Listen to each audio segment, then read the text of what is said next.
Today I'm going to show you how I made my Ragatha cosplay from the Amazing Digital Circus. I love this show and I'm excited for the finale to come out next month.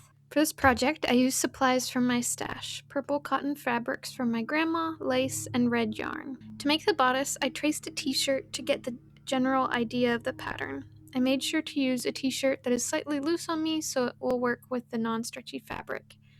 I cut it out as a straight rectangle and cut a slit in the neck so it would fit over my head. It still turned out too small and I didn't have enough fabric, so I just added strips down the sides of a different fabric to make it fit, which I feel like works since her dress is patchwork anyway. I sewed those strips onto the sides and then sewed the front of the bodice to the back. Then I pinned and sewed the shoulder seam. The bodice was too long, so I cut a strip off the bottom so the skirt would sit at my waist. Next, I made the skirt.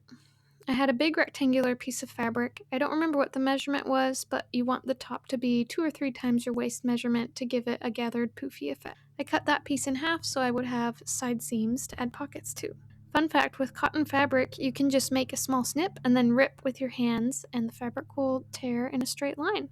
I sewed a long gathering stitch to the top of the skirt and pulled on one of the threads to gather it to fit my waist. Next, I cut out 4 pocket pieces. I always like to have pockets in my dresses when possible, plus we do see that Ragatha has pockets in episode 2 where she keeps the key to the kingdom gates. I pinned the straight side of each pocket piece to the skirt and sewed them on.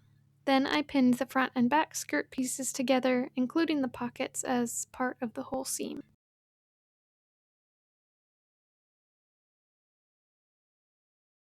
Then I sewed the skirt to the bodice.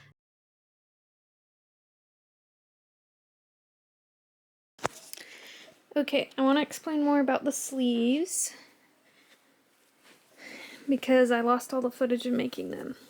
So basically, cut out a oversized sleeve shape, gather stitched it down so it's a little puffy, and then gathered the bottom or the hem of the sleeve so that's parts puffy too, and then just made this little rectangular band thing.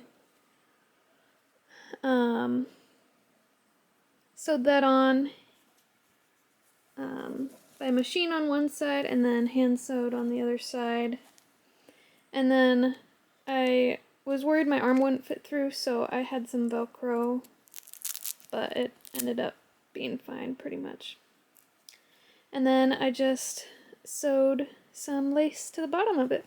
Then I made the collar. I didn't feel like making an actual correct collar, so I traced a collar from one of my shirts, making a mental note that it needed to be longer so it would fit around the neckline of my dress. I promptly forgot about that mental note, so the collar stops weirdly in the back, but it's fine as long as the front looks. I cut out 4 collar pieces and sewed them together at the sides and bottom edge 2 by 2.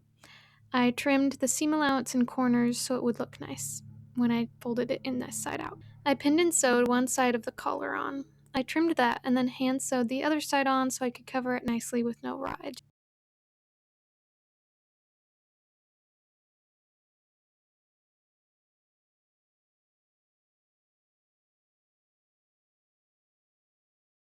I quickly hemmed the neck slit and added a ribbon and button for the close.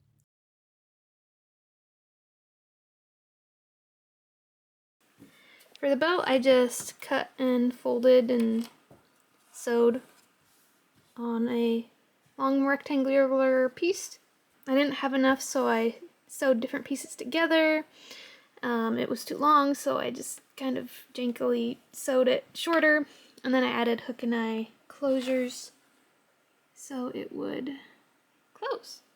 Now it's a working dress! Woo! Now for the patches. I got a darker fabric and started looking through the episodes to get the most accurate size and placement patches that I could. Since Ragatha's patches show some stitches, I decided to completely hand sew the patches on with embroidery floss. It took hours.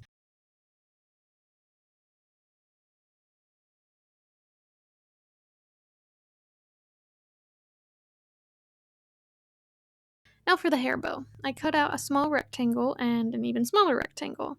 I folded over the bigger rectangle and sewed all around the edges, leaving a small hole to flip it inside out. I did the same with the little rectangle and hand sewed them all together to look like a bow and added a hair clip. I didn't have a big enough button, so I just made one out of fabric and embroidery.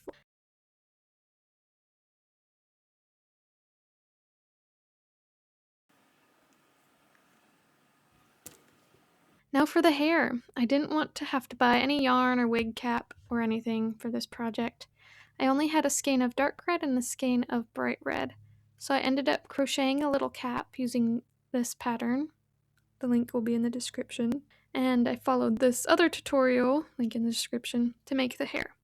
Basically, you just wrap it around something, tie it in the middle, and then cut it, then tie those bunches of hair. I ended up with barely enough yarn to cover the wig. I'd love if I could add more. Now for the final review!